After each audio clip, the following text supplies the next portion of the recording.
tarde, pessoal. É um prazer estar de novo aqui com vocês. A gente está aqui fazendo a recepção, né, dos atletas que se representaram entre hoje e amanhã para a condução do exame médico. Não vai ter trabalho de campo nesse período. Trabalho de campo se inicia a partir então do dia 2. É uma alegria para a gente desfrutar esse momento aqui com vocês. É uma alegria também receber esses atletas. E estamos aqui à disposição para esclarecer e responder as perguntas. André? Bom, boa tarde a todos. Mais um ano, sejam bem-vindos e vamos lá, o que vocês querem. Pedro Maranhão me pediu aqui, data vênia, uma abertura. Vou começar com ele, depois passa para Alessandro e vem. André, Guilherme, boa tarde. Retornando aqui para o futebol, né? 2025 não começou ainda, mas já estamos começando. Eu queria iniciar a coletiva tratando um assunto que eu acho que talvez seja o mais importante da gente aqui hoje, que é a questão do Lucas Lima. E eu queria que vocês me permitissem fazer uma linha do tempo até para todo mundo entender, né? Na semana passada, alguns companheiros de imprensa trouxeram informações de que a negociação com o Lucas estaria travada, de que altos valores estariam impedindo algum acerto com o esporte, né?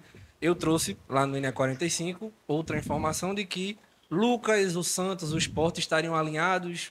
Questões simples como questões de assinaturas, de alguns alinhamentos em questão de pagamento, estariam atrasando, né, um anúncio oficial. Chegamos nessa semana de Natal, alguns companheiros prometeram que seria um tipo de anúncio de Natal, de presente para a torcida, sabe? E outros companheiros também, durante o dia, já cravaram uma assinatura e tal. Então, assim, tá muita informação solta em relação a esse assunto. Eu pergunto muito ao Guilherme, pergunto muito ao André em relação ao Lucas, e eu acho que um momento de um esclarecimento claro, né, sobre o assunto para a imprensa, para a torcida, eu acho que é agora. Qual o principal estágio, qual o detalhe nessa questão da negociação de Lucas Lima que vocês poderiam passar para a gente nesse momento, até para deixar tudo claro, né? Porque tá uma confusão, literalmente, envolvendo esse assunto. Bom, todos sabem que tem 3 agentes nessa história: o Santos, o Lucas e o Sport. E ainda tem o agente do jogador, exato. O Sport, que é o Lucas fez um ano brilhante ano passado aqui, que é o Sport, e o Santos tem um contrato com ele até abril. Então, assim, quando saem essas informações todas, né, a gente está com todo cuidado para negociar com o Lucas, para negociar com o Santos, para que a gente realmente tenha êxito de ter o Lucas aqui, que foi um jogador importantíssimo na temporada. Dito isso, o Lucas quer, o Sport quer, tem um terceiro agente que é o Santos, que tem um contrato com o jogador. A gente não sabe a relação ainda do Santos com o Lucas em relação financeira, se pagou, se não pagou, o que tem que pagar. Então, está faltando o detalhe, né, para a gente poder continuar a negociação e acertar com o Lucas. Esse detalhe que está faltando, a gente não sabe qual é e não pode falar para vocês, porque é um terceiro agente que a gente não controla, o Santos e o Lucas. Então, basicamente é isso. Tem o querer do Lucas, o querer do esporte, então isso já é um ponto muito positivo. A gente tem conversado com o Lucas, tem conversado com o Santos, e a tendência é que a gente chegue ao acordo e esses detalhes que você falou sejam tirados da frente e a gente, né, acabe com essa negociação. André, boa tarde. Guilherme, boa tarde. A respeito das necessidades do elenco atual, o que é que vocês podem colocar para a gente? Vou fazer, tipo o colega fez aqui agora, o presidente falou a questão de jogadores que já estão com contratos em mãos e até agora não chegou ninguém, a cobrança do torcedor que é normal, a ansiedade. Dentro desse contexto, desses 8, 9 contratos, né, se eu não estiver enganado aqui, me perdoe, o que é que se tem de carência por elenco, Guilherme e André? Obrigado, boa tarde. Obrigado pela pergunta, Alessandro.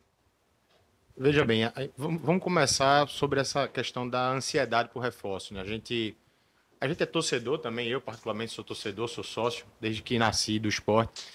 A gente entende essa ansiedade e acolhe esse sentimento que a gente vê no seio da torcida. Agora, a gente precisa ter um pouco de sabedoria, não vou dizer nem calma nem paciência, a gente precisa ter um pouco de sabedoria para poder seguir o rito e os procedimentos, os processos que o mercado ele estabelece, tá? Dentro da Série A, salvo engano, 12 ou são 13 equipes, não anunciaram ainda reforços, tá? A gente está num momento ainda de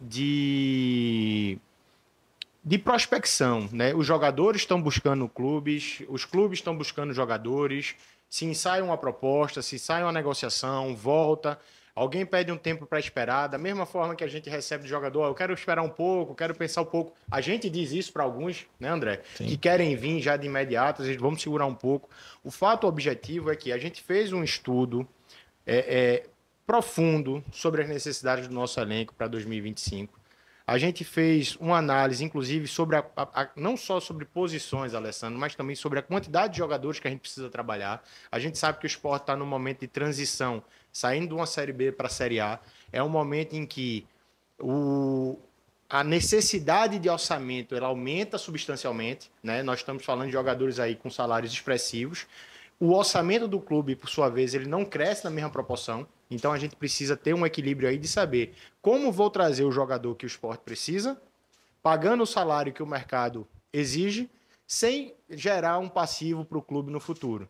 Tá? A gente fez um estudo, a gente observou como a gente pode fazer isso. A gente vai trabalhar com um número de contratações menor do que a gente trabalhou no ano passado. Então, se no ano passado a gente trouxe quase 2 dezenas ou mais do que 2 dezenas de jogadores, esse ano esse retrato não vai acontecer. Por quê? Porque a gente precisa reduzir o número de contratações, ser assertivos nela para poder aumentar o ticket médio desses jogadores, ou seja, aumentar a remuneração que a gente vai pagar para ele. A gente precisa ter, então, inteligência para poder atuar nesse mercado do jeito que ele está hoje.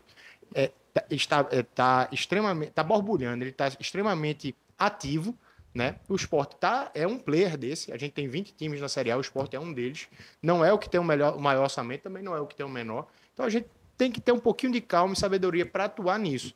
Entenda a torcida, tem que continuar cobrando, tem que continuar exigindo, tem que continuar reclamando, tem que continuar se posicionando, não tem problema nenhum isso. Quem está desse lado da mesa aqui precisa ter a tranquilidade e a coragem de encarar e fazer o que acha que é certo. E a gente está fazendo o que a gente acha que é certo. Tá? Estamos fazendo a incursão de mercado que a gente entende que precisa fazer. Nós nos reunimos a cada 2 dias com o Pepa, né? O Pepa estava em Portugal, chegou hoje aí no Brasil. Então, a cada 2 dias a gente se reúne com o treinador, faz a revisão das negociações que estão em andamento, o que está evoluindo, o que caiu, né? Destacando a prioridade de elenco, de perfil de atleta que ele quer. Então, assim, a gente está muito confiante que a gente vai conseguir entregar algo positivo para a torcida. E uma coisa importante, Alessandro, é assim, todo ano, toda janela, isso se repete. Todo ano, toda janela, isso se repete. Ano passado, foi a mesma coisa. A gente recebeu o mesmo tipo de pressão, o mesmo tipo de cobrança, o mesmo tipo de exigência, e a gente conseguiu montar um elenco competitivo, conseguimos o sucesso de subir a Série A. Eu lembrando aqui, a gente estava conversando há pouco, não foi, André? Romarinho chegou em janeiro, Barleta chegou em fevereiro, Gustavo Coutinho a mesma coisa. Então, assim, jogadores que têm uma qualidade maior, jogadores que têm uma atração dentro do mercado maior, a gente precisa ter calma, a gente precisa ter paciência e sangue frio para jogar o tempo e para jogar no tempo que o mercado estabelece. Não adianta a gente querer se precipitar, porque vai pagar mais caro e não vai levar no final das contas. Tá? Boa tarde. Boa tarde, André. Boa tarde, Guilherme. Boa tarde. Você comentou agora há pouco sobre essas reuniões com o Pepa e um perfil a ser traçado. Qual o perfil do esporte a gente pode esperar para 2025? E voltando novamente a outra fala sua sobre contratações, tem já uma média, de fato, um número exato de contratações que pode ser superestimado para essa nova temporada?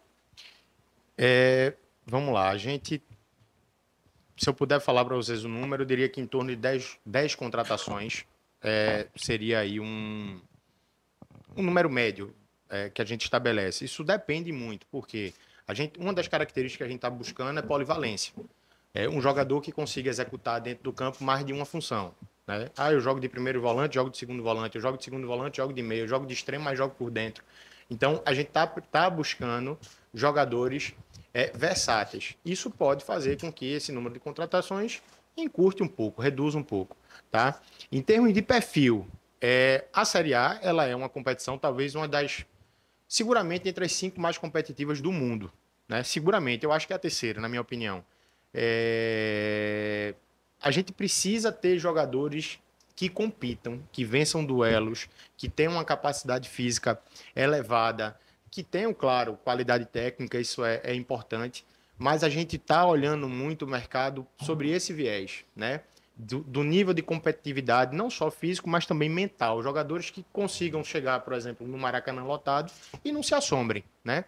Então, é isso que tem orientado a nossa, de forma geral, bem grosseira, né? Bem superficial, é isso que tem orientado a nossa prospecção dentro do mercado.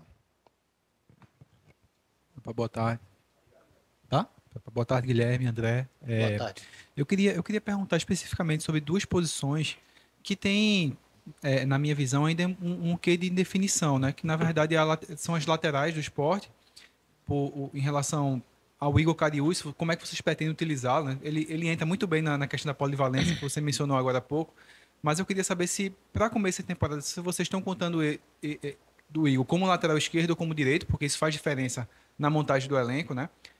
Aproveitando, ainda passa pela lateral, se você puder falar do Felipinho, né? Tem uma situação do Juventude pública já, né? Do interesse do Clube Gaúcho no jogador.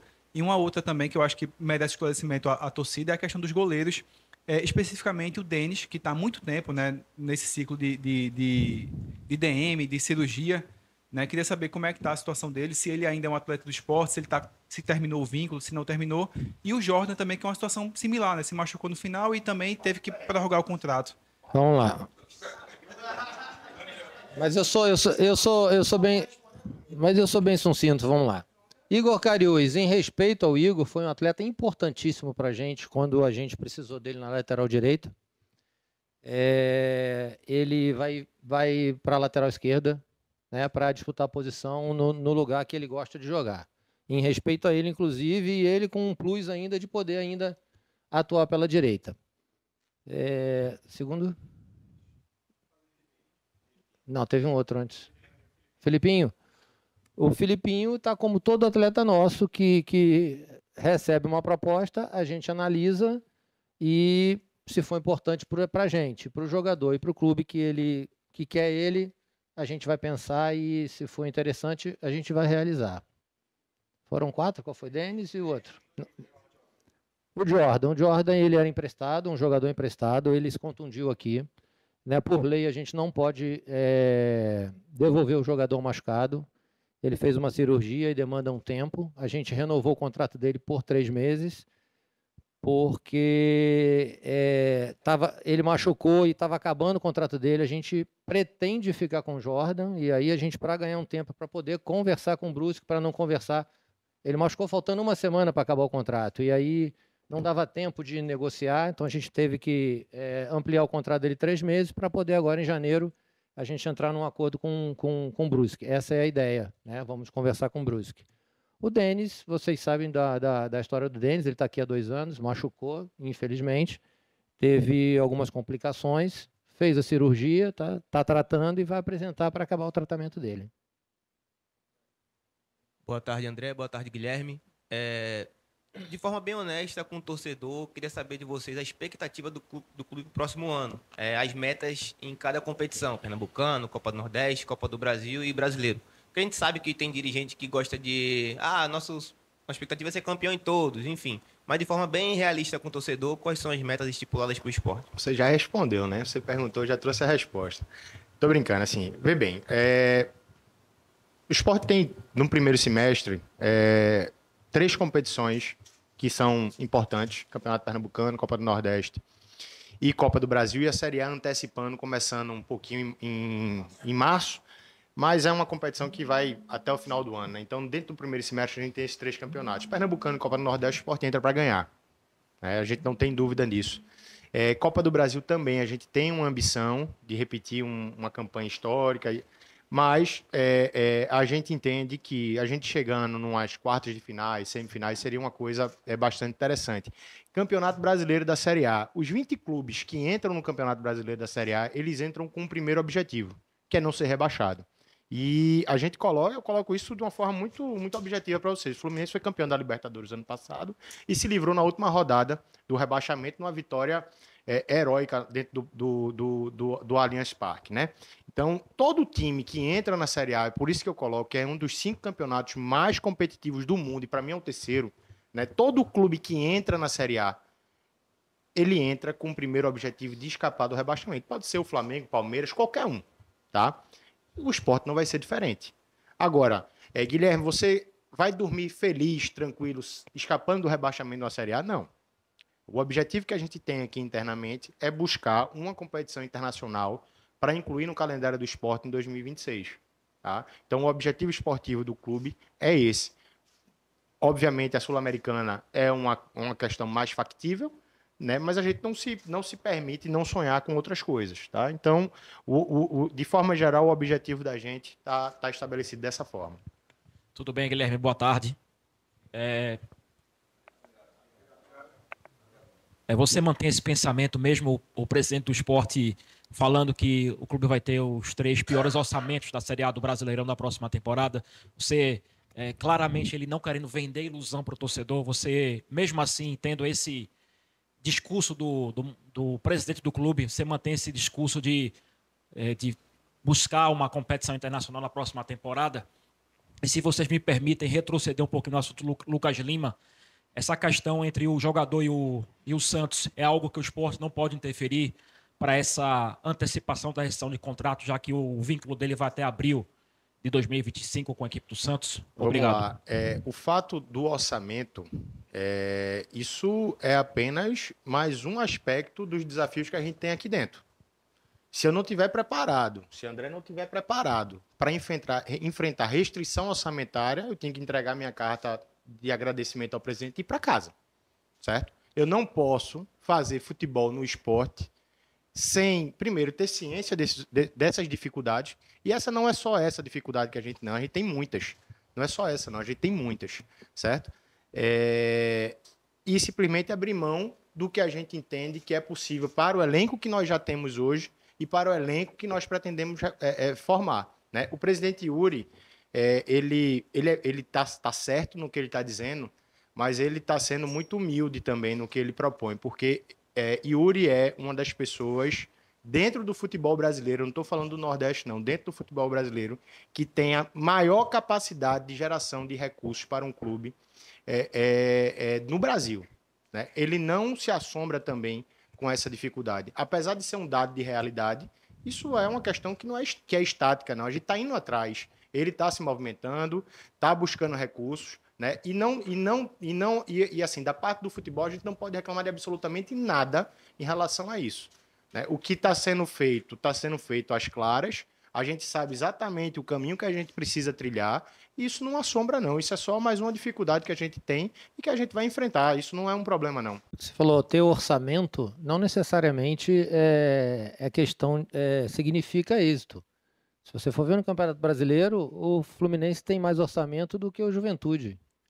E quase caiu e o Juventude se livrou antes. O Atlético Goianiense tem mais orçamento do que outros. E o Palmeiras tem do que outros e o Palmeiras não foi campeão. E o Botafogo tem menos do que o Flamengo, do que o Palmeiras e foi campeão.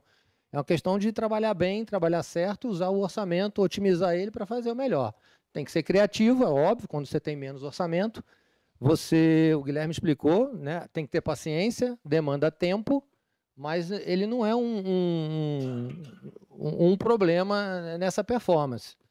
Talvez se você for mais criativo, com mais dinheiro, você tem uma condição melhor, mas não necessariamente você não ter orçamento vai fazer com que você caia no campeonato.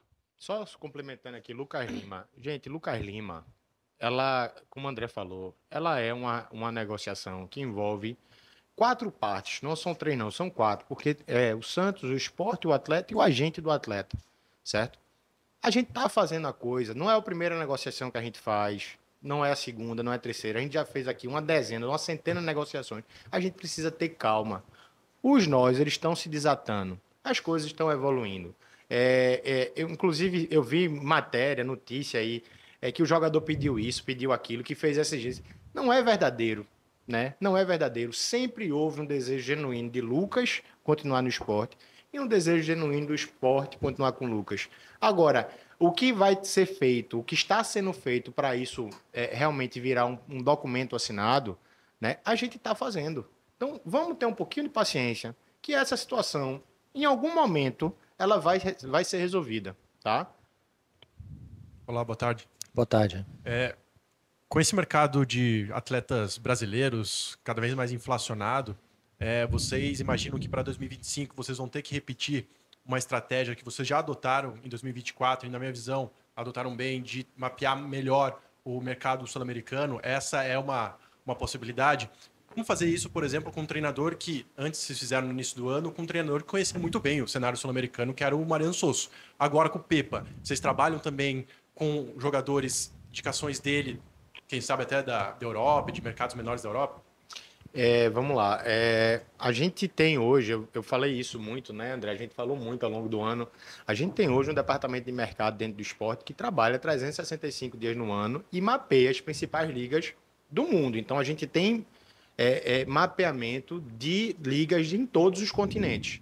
Naturalmente, pela proximidade, pela questão econômica, até pela questão de adaptação, o mercado sul-americano ele é um mercado que fornece mais jogadores para o Brasil, mas a gente não está se limitando apenas a isso. Estamos explorando opções do mercado sul-americano, tem jogadores do mercado sul-americano com propostas do esporte hoje em mãos, né? Mas a gente também está buscando jogadores de outras nacionalidades, tá? Então, África, Europa, Ásia, a gente está na pauta do esporte, a gente não está trazendo nenhum tipo de limitação a partir da origem do atleta, tá? E existe um ponto aqui que eu acho que é importante, é que quando a gente vai analisar hoje o padrão de mercado dentro do Brasil, é um mercado extremamente inflacionado.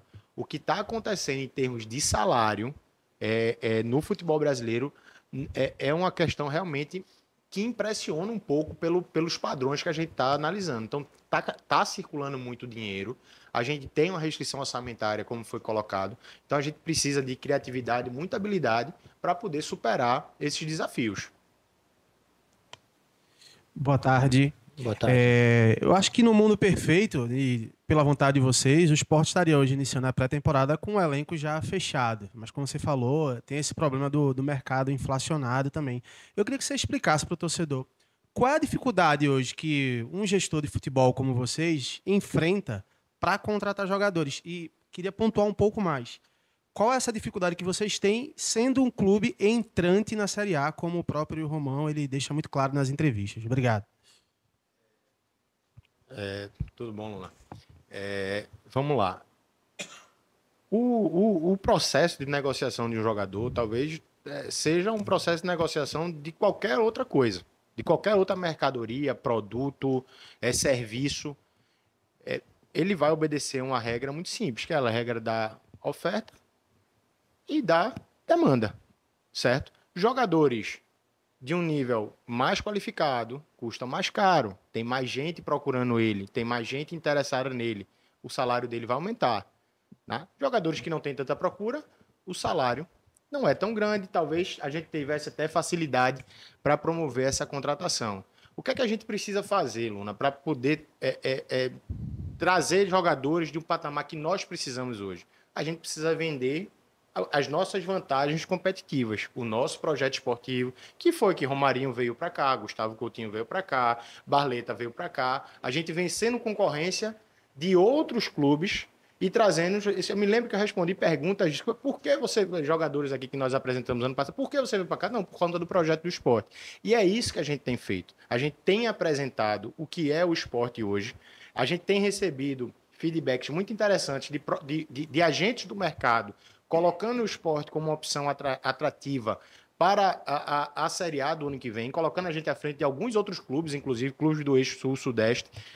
Então, o desafio que a gente tem hoje é um clube que vem da Série B, que egressa da Série B, que surge na Série A, a gente mostrar que a gente vai ter um projeto competitivo para 2025, que é isso que a gente está fazendo. É a forma que a gente tem de vencer algumas disputas, porque dinheiro é importante, mas a gente precisa ter projeto, a gente precisa ter ideia, a gente precisa ter o que oferecer ao jogador, além da parte financeira.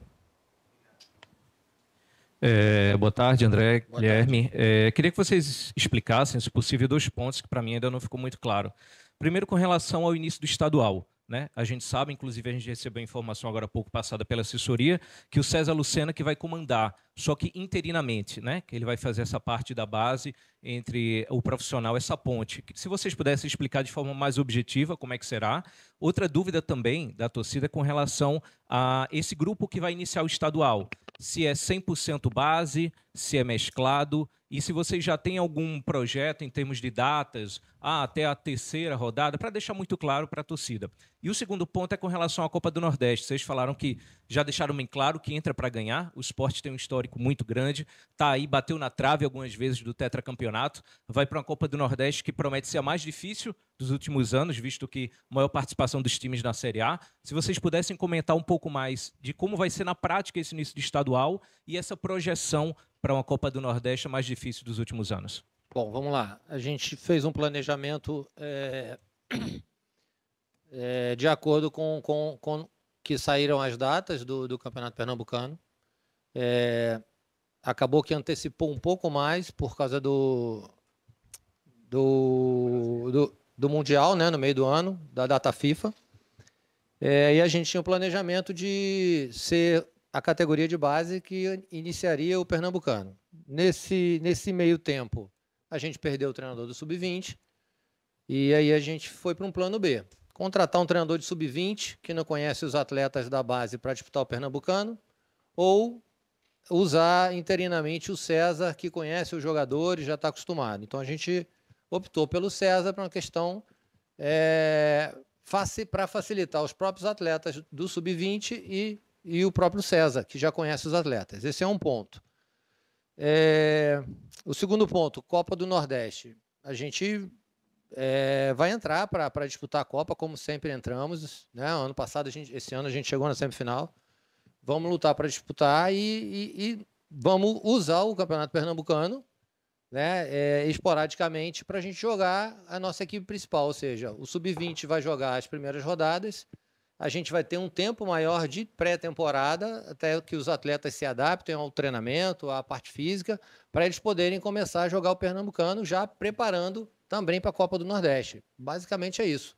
É uma preparação já feita pela comissão técnica, né, usar o Campeonato Pernambucano e vão jogar também para ganhar. A gente acredita na nossa equipe Sub-20 também, uma equipe forte, para que a gente possa, né, fazer uma pré-temporada boa para que a gente siga o ano, né, com os nossos objetivos traçados e alcançados. Só complementando o que o André está colocando, nesse ano a gente já adotou uma estratégia semelhante, né, que foi incompreendida por muita gente, que cobrava, na época, o treinador a respeito da definição de um time, tem que botar os 11 iniciais, quem são os melhores jogadores do esporte. E a gente tinha uma estratégia muito clara, alinhada com o Departamento de Saúde e Performance do clube, de rotacionar o elenco, fazer um controle de minutagem no início da temporada que permitisse a preparação adequada dos jogadores para uma temporada tão longa como é a nossa. Tá? Essa estratégia esse ano ela vai se repetir com uma outra roupagem.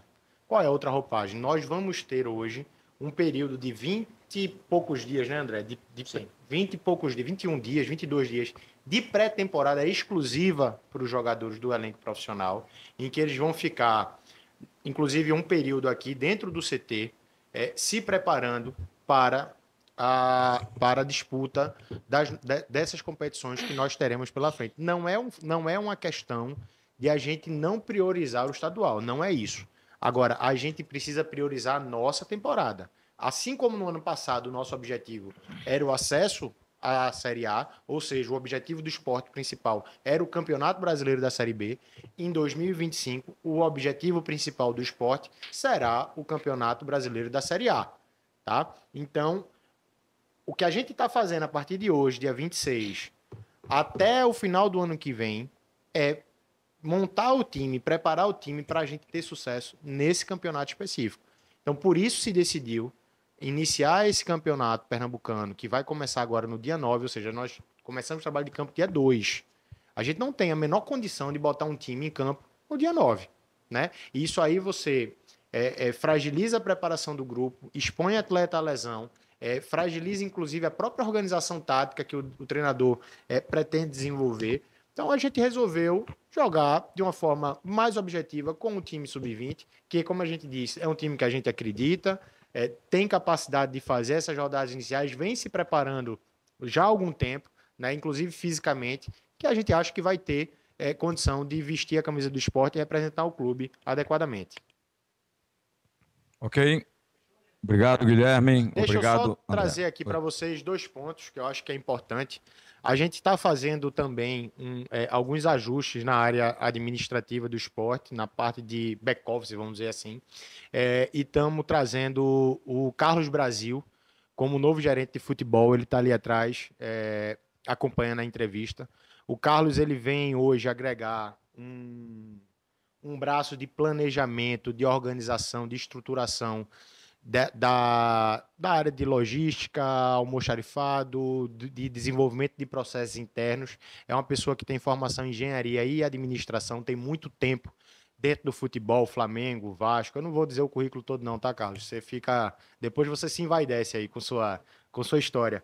Então, é uma pessoa extremamente recomendada aqui para o esporte. A gente está trazendo ele para agregar esse trabalho também. A gente teve outra modificação dentro da equipe do staff, que foi a saída de Anselmo. Anselmo é um profissional exemplar, é um profissional que honrou aqui a camisa do esporte enquanto esteve conosco. Por questões pessoais, ele pediu o desligamento. A gente só tem a agradecer, Anselmo, por todo o trabalho que foi feito aqui. E nós estamos trazendo o Luiz Fernando, que é o Luiz Fernando Goulart, que será o novo coordenador de saúde e performance do clube. Tá? Então, eu queria comunicar isso a vocês. Em breve, a nossa equipe aí de comunicação já passou 2, 3 vezes. A nossa equipe de comunicação vai fazer aí o material para divulgação disso oficialmente. Tá bem?